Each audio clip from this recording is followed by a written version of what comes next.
Okay, so Ghana's recent parliamentary election. Yeah. It was wild. Absolutely. It's a political earthquake. Yeah. We're diving deep into the biggest upsets.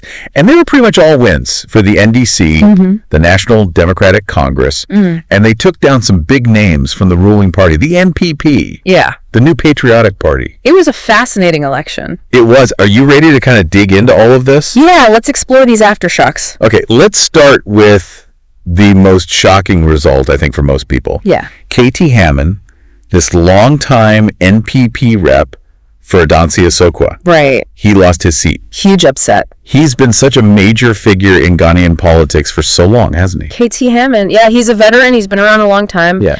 He's known for being, a very strong personality within the NPP. Right. And he's shaped a lot of economic policy. Right. He's held leadership roles. So this loss, this is a major blow to the party. Yeah. Not just in terms of votes, but in terms of, losing this powerful voice. Right. And to add to that, it was such a close race. Oh, yeah. Super close. So it wasn't just like a landslide. Yeah.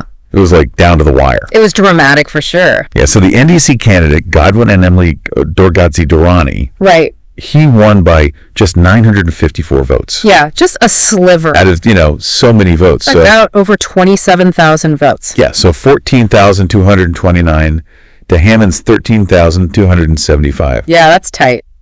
That's wild. It really shows how unpredictable these elections can be. Exactly. You never know what's going to happen. You never know. Especially in a place like Ghana, which is known for having, pretty fair and open elections. Yeah. And it wasn't just a one-off upset either. No. Dakoa Newman, she's another NPP MP, and she lost her seat in Okaikwei South. Okaikwei South.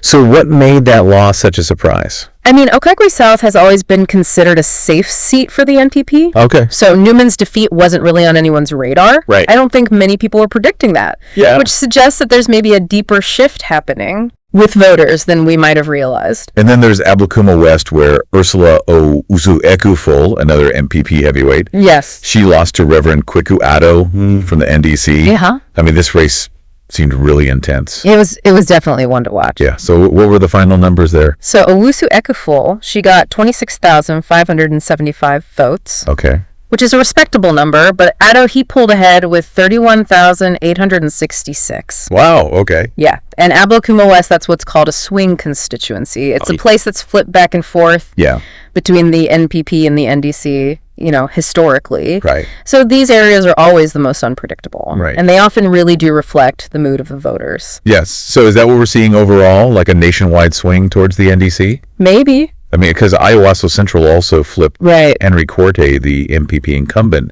lost to Abdul Rauf Tunjum Tubazu from the NDC. Yeah, another interesting race. It is. Iowasso Central. It has leaned toward the NPP historically, but it's a place that's seen a lot of change demographically in recent years. Okay. Younger voters, more diverse population. Right. And that could be shifting things politically. Okay. In this election, Tubazu, he secured 29,755 votes. Right. And Corte got 23,345. Okay. So again, it could be a sign of a broader trend. Okay, so we're seeing a pattern here, potentially. Potentially, yeah. And there are even more examples of this. Oh, yeah, for sure. Sylvester Teta, he's from the MPP. He lost Borshinor Negoshi Amonfro to Okul Felix Akwedi from the NDC. Yeah.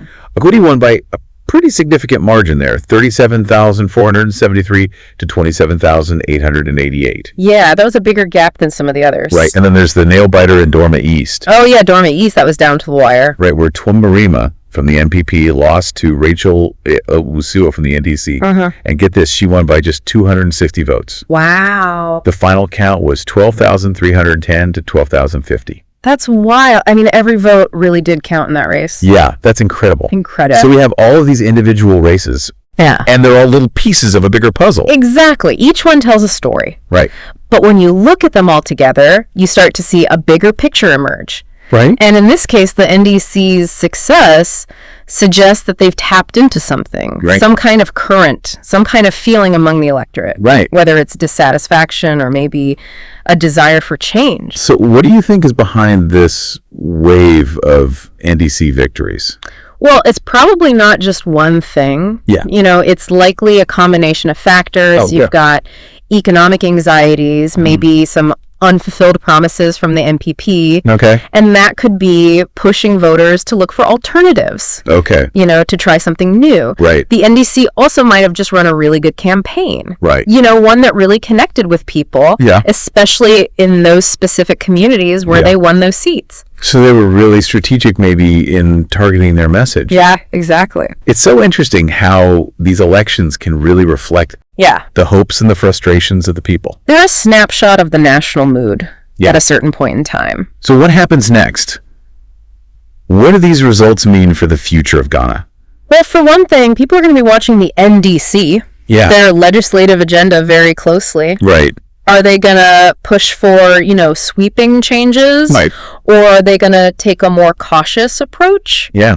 And the NPP, they've got some soul searching to do. Right. They need to figure out why they lost ground, and they need to come up with a new strategy to try to regain the voters' confidence. Because they definitely lost some voters in this election. Yeah, for sure. Okay, so this is clearly just the beginning of a really interesting chapter in Ghanaian politics. Absolutely. So for everyone listening, the takeaway here is keep paying attention to Ghana. Keep your eye on the ball. Yeah, because things are changing. Things are in flux. Yeah, and think about this. How might these election results affect Ghana's role in the world? Its economic policies, its relationships with its neighbors. It's all connected. Yeah, so much more is at stake here than just these individual races. Oh yeah, it's bigger than that. So that's it for this deep dive into the Ghanaian parliamentary election. Fascinating stuff. Yeah, until next time, keep exploring. And stay curious. Bye.